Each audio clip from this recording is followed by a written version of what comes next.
ఏదేమైనా ఆమె అంతరంగాన్ని వాని మనం ఒక్కసారిగాని తరచి చూస్తే నిజంగా మనందరికీ కన్నీళ్లు గారతాయి. ఎందుకంటే మైకుల ముందు మనం మాట్లాడే మాటలు వందుంటాయి. చెప్పే పనులకు, చేసే చేష్టలకు సంబంధమే ఉండదు.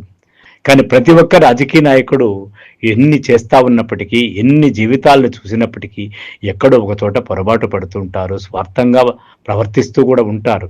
స్వార్థం లేని రాజకీయ నాయకుడు ఉండరు. కానీ ఇక్కడ స్వార్థంగా ఆమె ప్రవర్తించింది అనడానికి మనకు ఏ ఆధారాలు లేవు.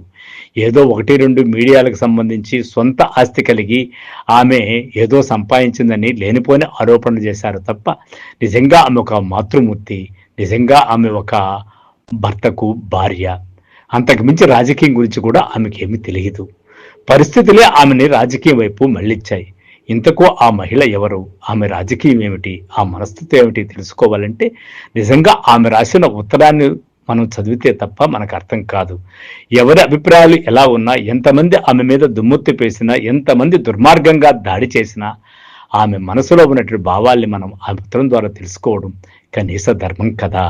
ఆమెది ఒక జీవితమే కదా, ఆమె ఒక మహిళే కదా, ఆమె ఒక భర్తకు భార్యే కదా, ఒక బిడ్డకు కూతురే కదా, ఒక బిడ్డకు తల్లే కదా.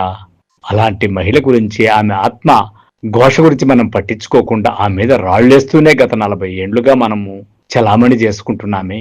ఒక్కసారి ఆలోచించండి. ఆవిడ ఎవరో, ఆమె ఏమిటో, ఆమె కథా కమామిష్ ఏమిటో, ఆమె అంతరంగం గురించి తెలుసుకోవాలంటే ఆమె రాసిన ఉత్తరాన్ని గురించి ఖచ్చితంగా మనము చదవాలి.